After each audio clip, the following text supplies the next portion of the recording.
Assalamualaikum warahmatullahi wabarakatuh. Selamat berjumpa kembali dalam video belajar kali ini.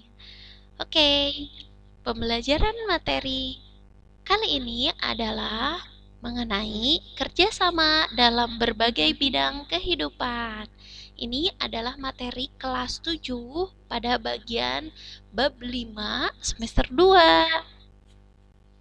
Kerjasama dalam berbagai bidang kehidupan di sini maksudnya adalah kerjasama dalam berbagai lingkungan seperti lingkungan sekolah, lingkungan masyarakat, dan lingkungan bangsa dan negara. Yang pertama-tama akan dibahas adalah mengenai pengertian kerjasamanya terlebih dahulu. Kerjasama merupakan kegiatan atau usaha yang dilakukan oleh dua orang atau lebih untuk mencapai tujuan bersama. Mungkin juga kalian tidak asing dengan kata kerjasama. Kerjasama itu adalah kegiatan yang dilakukan oleh banyak orang untuk mengerjakan sesuatu. Gitu. Oke, kita masuk ke slide berikutnya. Wujud kerjasama dalam berbagai bidang kehidupan bisa kita lihat di gambar ini. Oke, gambar 1 sama gambar 2, gambar 3 ini adalah contoh kerjasama di lingkungan sekolah. Seperti pada gambar 1, ini sedang bekerja kelompok. Ini sedang bekerja sama membersihkan ruangan. Termasuk di gambar 3. Ini gambar siswa-siswi sedang membersihkan area sekolah. Sedangkan di gambar selanjutnya, ini kita bisa lihat gambar warga masyarakat sedang bergotong royong membersihkan jalan. Dan gambar yang selanjutnya adalah gambar gotong royong warga masyarakat sedang membuat jembatan. Nah, untuk gambar yang keenam, yang ini adalah contoh kerjasama di lingkungan kehidupan bangsa dan negara dalam bidang sosial politik. Dan ini merupakan gambar kerjasama masyarakat dalam kehidupan ekonomi dengan cara membayar pajak. Selanjutnya, dua gambar ini merupakan bentuk kerjasama warga masyarakat dalam pertahanan dan keamanan negara. Untuk selanjutnya, ini adalah bentuk kerjasama antar umat beragama untuk saling rukun, saling menghormati, dan lain-lain. Oke, kita lanjut ke slide berikutnya. Kerjasama juga diperlukan loh untuk mencapai cita-cita nasional negara Indonesia. Nah, cita-cita nasional negara Indonesia itu tercantum dalam pembukaan Undang-Undang Dasar Negara Republik Indonesia tahun 1945. Apa saja sih cita-cita nasional yang terkandung dalam pembukaan undang-undang? Ada 4 poin. Poin yang pertama yaitu melindungi segenap bangsa Indonesia dan seluruh tumpah darah Indonesia. Yang kedua, memajukan kesejahteraan umum. Yang ketiga, mencerdaskan kehidupan bangsa.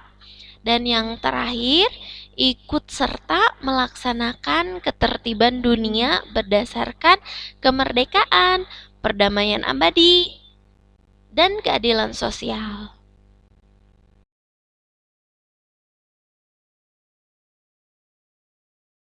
Untuk mencapai cita-cita nasional yang telah dicantumkan dalam pembukaan Undang-Undang Negara Republik Indonesia tahun 1945 pada alinea keempat, Maka materi kali ini difokuskan kepada kerjasama dalam kehidupan bermasyarakat, berbangsa, dan bernegara. Oke, slide selanjutnya. Kerjasama dalam kehidupan bermasyarakat, berbangsa, dan bernegara itu terbagi menjadi beberapa bagian. Yang pertama, kerjasama dalam kehidupan sosial politik. Yang kedua, kerjasama dalam kehidupan ekonomi. Yang ketiga, kerjasama dalam bidang kehidupan pertahanan dan keamanan negara. Yang keempat, kerjasama antar umat beragama. Yang pertama, kita akan bahas kerjasama dalam kehidupan sosial politik. Kerjasama dalam bidang sosial politik itu ada landasan hukumnya. Landasan hukumnya itu tercantum dalam sila keempat dari Pancasila yang berbunyi, kerakyatan yang dipimpin oleh hikmah kebijaksanaan dalam permusyawaratan perwakilan.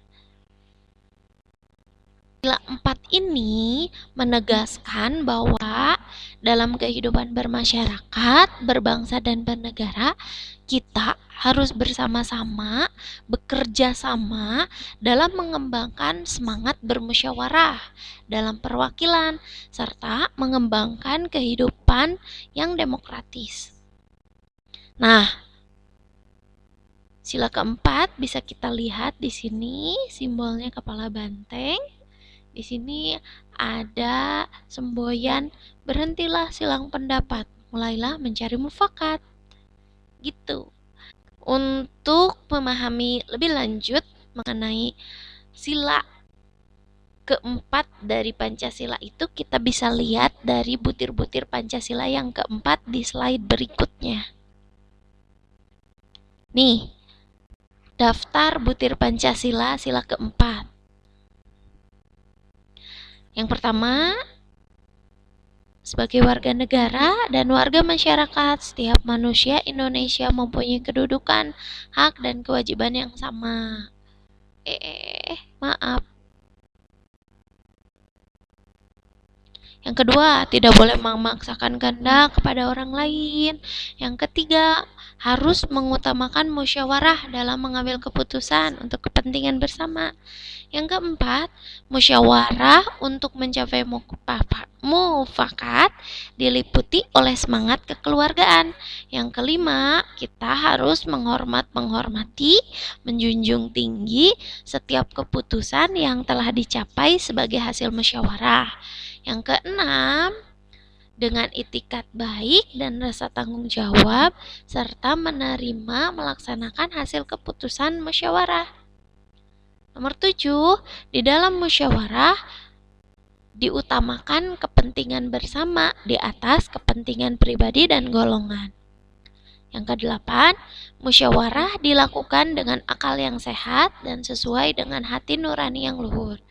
Yang kesembilan, keputusan yang diambil harus dapat dipertanggungjawabkan secara moral kepada Tuhan Yang Maha Esa, menjunjung tinggi harkat dan martabat manusia, nilai-nilai kebenaran dan keadilan, serta mengutamakan persatuan dan kesatuan demi kepentingan bersama. Yang ke-10, terakhir, memberikan kepercayaan kepada wakil-wakil yang dipercayai untuk melaksanakan permusyawaratan. Itu yang diamanatkan, yang diharapkan dalam pembelajaran kali ini, yaitu dapat mewujudkan 10 butir Pancasila yang keempat. Diharapkan kita bisa bekerja sama untuk dapat mewujudkan butir-butir dari sila yang keempat ini. Yang kedua itu adalah kerjasama dalam bidang kehidupan ekonomi. Di sini ada loh landasan hukumnya atau landasan aturannya mengenai kita harus kerjasama di bidang ekonomi. Itu terdapat dalam Undang-Undang Dasar Negara Republik Indonesia tahun 1945 pada pasal 23A dan pasal 33A ayat 1, maaf. Nah, kita bisa lihat ya bunyi dari pasal tersebut. Pasal 23A dulu. Pasal 23A itu berbunyi pajak dan pungutan lain yang bersifat memaksa untuk keperluan negara diatur dengan undang-undang. Nah, di sini ada harapan pemerintah untuk mewujudkan cita-cita negara itu kita harus bayar pajak di sini. Nah, bisa kita lihat negara membutuhkan dana yang cukup untuk membiayai pelayanan umum antara lain. Dari manfaat pajak ya, pajak itu dipakai untuk dana alokasi umum seperti jalan. Gitu. Selanjutnya, pertanian. Selanjutnya untuk penegakan hukum. Selanjutnya untuk pertahanan dan keamanan. Selanjutnya untuk pendidikan. Pendidikan itu adalah 20% dari APBN, anggaran pendapatan belanja negara. Selanjutnya untuk subsidi transportasi. Selanjutnya untuk kesehatan. Selanjutnya untuk subsidi bahan bakar. Selanjutnya untuk infrastruktur negara.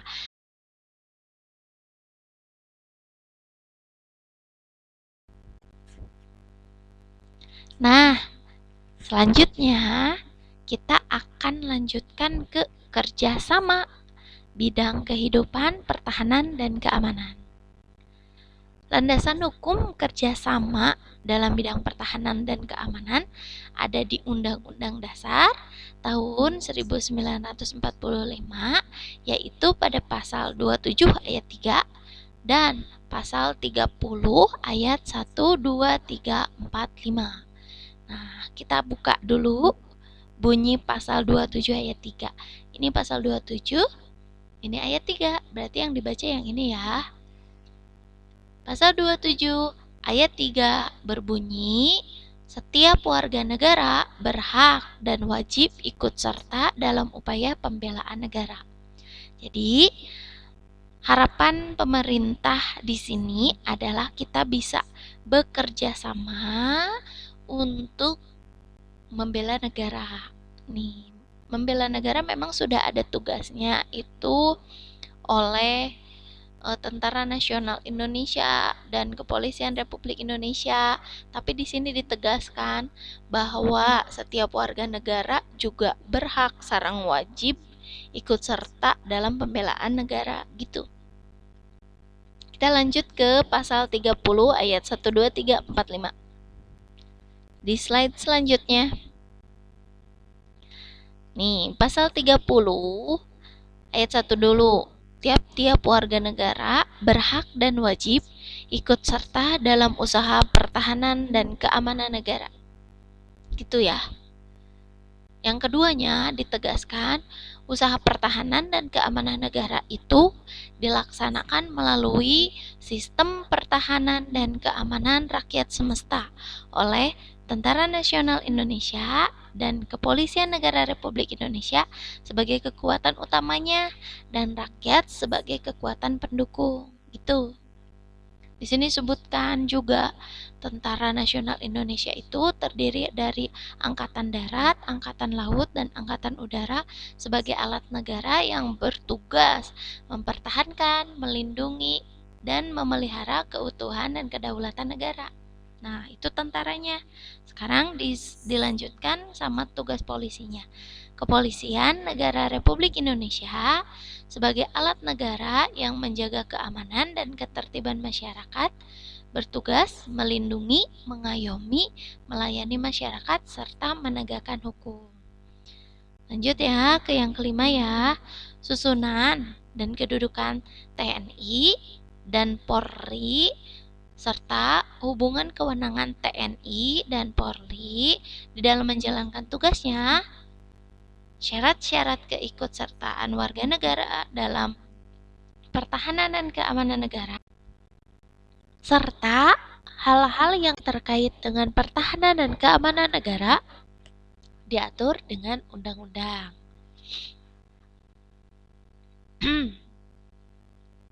skip. Sebagaimana tercantum dalam pasal yang tadi 27 ayat 3A dan pasal 30 yang tadi sudah disebutkan di sini, setiap warga negara diharapkan bisa bekerja sama untuk dapat mewujudkan pertahanan dan keamanan negara. Untuk apa? Untuk dapat menghadapi segala bentuk ancaman yang dapat mengganggu keutuhan dan keselamatan bangsa dan negara. Itu. Selanjutnya, nomor 4, kerjasama antar umat beragama. Nah, landasan hukum kerjasama antar umat beragama adalah ada pada Undang-Undang Dasar Negara Republik Indonesia tahun 1945. Maaf ya, nggak keketik. Pada pasal 29 ayat 1 sama 2, ini landasan hukumnya. Nih, adapun bunyi pasal 29 ayat 1 dan 2-nya. Ini ayat 1. Negara berdasarkan atas ketuhanan yang Maha Esa. Yang kedua, negara menjamin kemerdekaan tiap-tiap penduduk untuk memeluk agamanya masing-masing dan untuk beribadah menurut agama dan kepercayaannya itu. Itu landasan hukum bahwa di negara Indonesia itu silahkan setiap warga negara memeluk agamanya masing-masing sesuai dengan agama dan kepercayaannya dan beribadah sesuai dengan agama dan kepercayaannya gitu. Tapi harapan di sini kita itu bisa kerjasama untuk bisa rukun hidup antar sesama umat beragama walaupun memang beda gitu. Selanjutnya, contoh kerjasama antar umat beragama. Maaf ya, kelewat. Contoh kerjasama antar umat beragama adalah 1. Saling menghormati antar umat beragama. Nih, saling menghormati ya.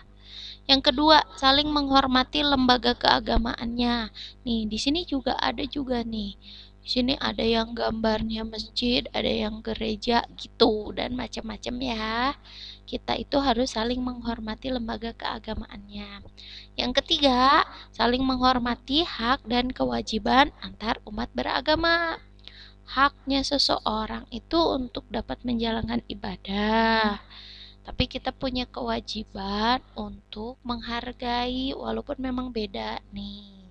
Ini dia kitabnya ini. Kitab Alkitab, ini Al-Qur'an. Gitu. Lanjut ya. Ada harapan di sini kita itu bisa kerja sama antar umat beragama walaupun kita memang beda-beda. Kan sudah tercantum di sini di semboyan Bhinneka Tunggal Ika, itu artinya kan berbeda-beda tetapi kita harus tetap bersatu. Gitu. Tidak boleh saling bully. Tidak. Tidak boleh saling merendahkan. Iya, kita melanjut ke materi selanjutnya aja ya. Nah, untuk menanamkan kerjasama di berbagai bidang yang tadi ya, bidang sosial politik, ekonomi, pertahanan keamanan, dan kerjasama antar umat beragama itu, kita perlu menghindari sikap-sikap di bawah ini. Yang pertama, kita harus menghindari sikap fanatik. Gak boleh kita merasa diri kita paling benar gitu. Kalau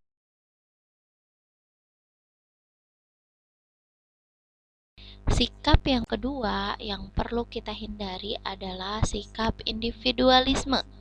Individualisme itu adalah sifat yang lebih mendahulukan kepentingan diri sendiri dibanding dengan kepentingan orang lain ataupun kelompok orang lain gitu. Yang selanjutnya, sikap eksklusivisme. Sikap eksklusivisme yaitu sikap yang selalu memisahkan diri dari kehidupan sosial karena perbedaan agama, suku, dan bahasa daerah. Sikap selanjutnya ini bukan sikau ya, tapi sikap primordialisme yaitu perasaan kesukuan yang berlebihan. Contohnya gini nih. Ini ada suku A, ini ada suku B. Suku B bilang ke suku A gini katanya. Orang dari suku bangsa Anda berpendidikan rendah, dari suku saya berpendidikan tinggi. Itu namanya sikap primordialisme. Itu perasaan kesukuan yang berlebihan. Tapi ini yang tadi sudah dipaparkan tadi, ini adalah sikap-sikap yang perlu dihindari supaya kita dapat selalu menanamkan kerjasama di berbagai bidang gitu. Lanjut ya. Sekarang poin B, arti penting kerjasama dalam berbagai bidang kehidupan. Pentingnya kerjasama itu dapat diuraikan sebagai berikut. Yang pertama, untuk persatuan. Persatuan itu maksudnya untuk memperkuat persatuan dan kesatuan bangsa. Pentingnya kerjasama itu adalah untuk mempererat persaudaraan dan kebersamaan. Pentingnya kerjasama yang ketiga adalah untuk menjadikan semangat gotong royong. Yang keempat, untuk meringankan. Meringankan itu maksudnya adalah menjadikan pekerjaan yang berat jadi ringan dan cepat diselesaikan apabila kita kerjasama. Yang kelima, efektif. Efektif itu maksudnya dengan kita kerjasama kita dapat meningkatkan efektivitas ataupun keberhasilan dalam bekerja. Nah, itu adalah paparan materi bab 5. Untuk yang bagian C ya maaf, mewujudkan kerjasama dalam berbagai lingkungan kehidupan itu sudah dibahas di slide yang kedua kalau nggak salah ya tadi itu. Jadi saya anggap selesai. Selamat belajar. Terima kasih udah nonton. Tapi ini ada pesan sedikit, jangan lupa like, terus subscribe. Kalau bisa share sebagai hadiah untuk saya supaya lebih semangat untuk berkreasi ke depannya. Dadah.